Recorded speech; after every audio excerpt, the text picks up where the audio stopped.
The Montreal Canadiens are about to shock the league again this season, and this time they're not just looking to sneak into the playoffs, they're aiming to make real noise. Last year, the Habs took a massive step forward. What started as a rebuilding project quickly turned into one of the best stories of the season. They played with heart, speed, and a chip on their shoulder. But this year is different because this is a team that knows exactly who they are. And they're coming back with more firepower, more confidence, and even more expectations. Let's start with the first line where Nick Suzuki is ready to take his game to another level. Suzuki has emerged as a true number one center. He's poised, smart, and clutch. He's become one of the best two-way centers in the league, and I'm expecting him to set another career high in points. I predict he will get 90 points this upcoming season. Caufield continues to progress every season, and I'm expecting him to have a 40-goal season. His elite release, quick hands, and ability to find open ice make him one of the NHL's most lethal finishers. With excellent puck possession, teammates, and growing experience in big moments, I predict Caufield will get a career high of 85 points this upcoming season.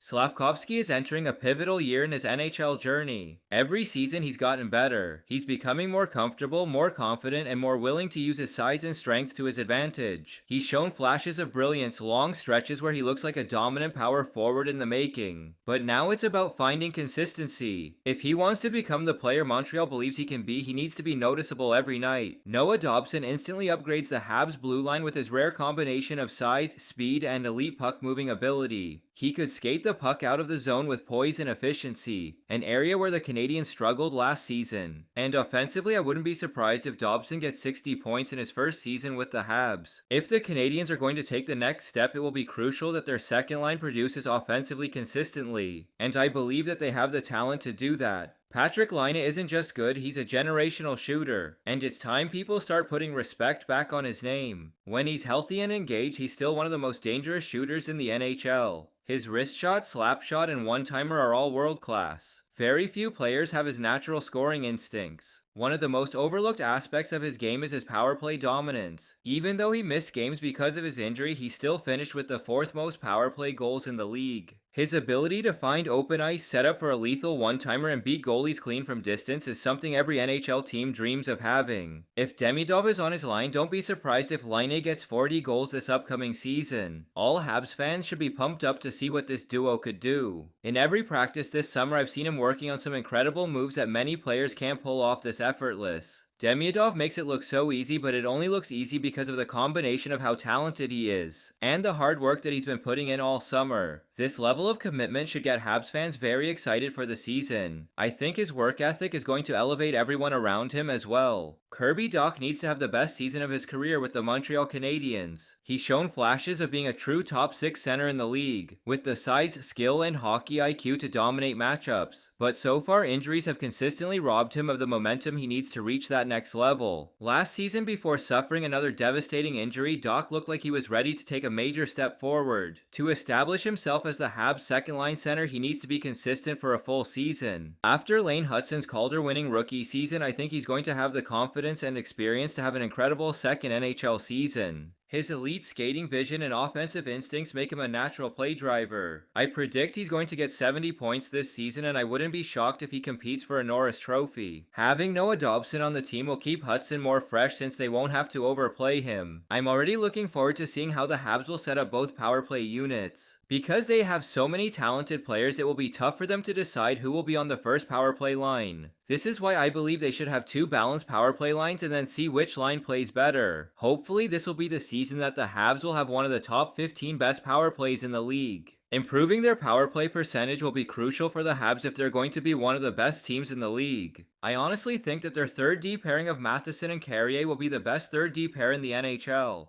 They will bring the Habs a great balance of defensive stability and some offensive upside as well. I can't wait to see Bolduc play for the Habs this season. I think this trade is going to bring more value than Habs fans are expecting. What makes him so exciting isn't just his potential, it's how underrated he's been across the league. People often overlook the details in his game. The relentless forechecking, the willingness to battle in the corners, and most recently the thunderous hits he threw in the playoffs. Bolduc gives them a new dynamic that they were missing. A fearless, hard-nosed forward who can step into a bottom 6 role now and possibly grow into more. Don't sleep on this move because Zachary Bolduc might be exactly the kind of underrated piece that helps push the Canadiens to the next level. Joe Veleno could also be a solid option for the Habs third line depending on how it goes for this projected third line. This projected fourth line will be both a great grinding line and has offensive upside as well. I'm looking forward to seeing what Oliver Kapanen could do this upcoming season. Now that he has a little more experience, I'm expecting him to elevate his game. Sam Montembeault might be the most underrated goalie in the entire league. He quietly continues to prove he's a legitimate top-tier goalie, and it's about time people start giving him the respect he deserves. He isn't just a solid goalie, he's a difference maker. And as the Canadiens continue to take steps forward as a team, don't be surprised if Montembeault is right there leading the charge. Jacob Dobson is getting ready for what could be a breakout season with the Canadiens, and Habs fans should be excited. After making steady progress after being called up from the Laval Rocket last season, Dobson has shown the kind of poise and athleticism that shows that he's ready to be a full-time NHL goalie. The Canadiens finally have a tandem that can give them consistency in the crease.